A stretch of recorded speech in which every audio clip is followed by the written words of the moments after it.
வணக்கம். நீதி கிடைக்கல அப்படின்னு சொல்லி உக்கிரத்தோட கண்ணகி மதுரையை அழித்தாள் அப்படிங்கிறது தெரியும். ஆனால் அந்த கண்ணகி உக்கிரத்தோடு வந்து நின்ன இடமும் அந்த உக்கிரம் போக்கிய இடமுமாக சொல்லப்படுகிற ஸ்தலம்தான் பெரம்பலூர் மாவட்டத்தில் இருக்கிற சிறுவாச்சூர். இந்த சிறுவாச்சூர் அப்படிங்கிற ஒரு புண்ணிய க்ஷேத்திரத்தை ஆதிசங்கரர்லேருந்து இதை உணர்ந்து ஸ்லாகித்த பெருமையெல்லாம் இருக்கு. அங்கே உக்கிரமாக இருந்து இங்கே வந்தப்ப அவளுக்கு கண்ணகிக்கு அடைக்கலம் கொடுத்தவள் தான் செல்லியம்மன்.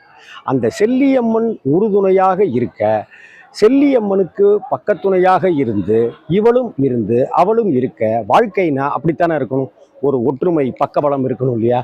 அப்படி உக்கிரத்தோடு வந்தவளுடைய கோபத்தை, ரௌதிரத்தை தனித்த இடம்தான் சிறுவாச்சூர். அதனால தான் எல்லா ஸ்தலங்கள்லேயும் காளியானவள், தேவியானவள், சக்தியானவள், காளி அப்படிங்கிற திருநாமத்தோட உக்கிரத்தோடு இருப்பாள். ஆனால் சென்னை பாரிஸ் கார்னரில் இருக்கிற அந்த காளியம்மன் கோவிலாக இருக்கட்டும், இங்கே இருக்கிற இந்த மதுரை காளியம்மனாக இருக்கட்டும், ரௌதிரம் இல்லாமல் சாந்த சுரூபமாக மதுரமாக இருக்காங்க, மதுர குணங்களோடு இருக்கிறாங்க, கருணை வழிகிற கண்களோடு இருக்கிறாங்க. அதனால் இங்கே மதுரை காளியம்மன் அப்படிங்கிற ஒரு பெயரோட கண்ணகியே இங்கே தரிசனம் கொடுத்துட்ருக்கிற ஒரு கோவில். அப்பேற்பட்ட இந்த புண்ணிய திருத்தலம் பெரம்பலூர் மாவட்டத்தில், பெரம்பலூர்லேருந்து திருச்சி போகிற வழியிலேயே பைபாஸ்லேருந்து ஒரு 2 கிலோமீட்டரில் இந்த மதுரை காளியம்மன் கோவில் இருக்குது. நிறையா பேர்கிட்ட சிறுவாச்சூர் மதுரை காளியம்மன் அப்படின்னு சொன்னீங்கனாலே இது எங்களுக்கு குலதெய்வமாச்சே, எங்களுக்கு குலதெய்வமாச்சே அப்படின்னு சொல்லுவாங்க.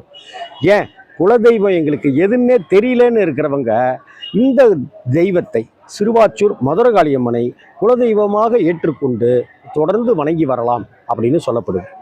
வாழ்க்கையில் எதிரிகளால் பல துன்பங்கள் இருக்குது, கஷ்டங்கள் இருக்குது, வாழ்க்கையில் தடைகளை ஏற்படுத்திக்கிட்டே இருக்காங்கன்னு நினைக்கிறவங்க, வருத்தப்பட்டு இருக்கிறவங்க, துக்கத்தோடு இருக்கிறவங்க சிறுவாச்சூர் மதுரை காளியம்மனுக்கு புடவை சார்த்தி வேண்டிக்கிட்டாக்க, மாவிளக்கு ஏற்றி வேண்டிக்கிட்டாக்க எதிரிகள் தவிடுபொடியாகுவார்கள் அப்படிங்கிறது உறுதி.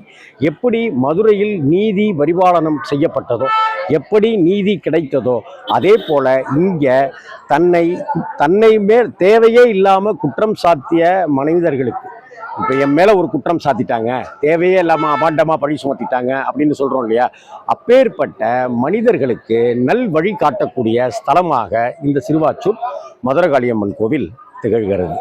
அது மட்டும் இல்லை, நம்ம வாழ்க்கையில் இருக்கிற தெரிந்தோ தெரியாமலோ இருக்கிற எதிரிகளை தவிடுபொடியாக்கக்கூடிய தன்மையும் குணமும் கருணையும் கொண்டு அருள்பாலிக்கிறாள் மதுரை காளியம்மன். இந்த மதுரை காளியம்மன் கோவிலுக்கு வாங்க, மங்காத செல்வத்தை தந்தருள்வாள், அழியாத புகழை தந்தருள்வாள். நாம் வாழ்க்கையில் இழந்ததை எல்லாத்தையும் திரும்ப கொடுத்து நமக்கு ஒரு அன்னையை போல இருந்து காபந்து செய்து ஆட்சி செய்கிறாள் சிறுவாச்சூர் மதுரை காளியம்மன் என்கிற அற்புத தெய்வம், கண்கண்ட தெய்வம்.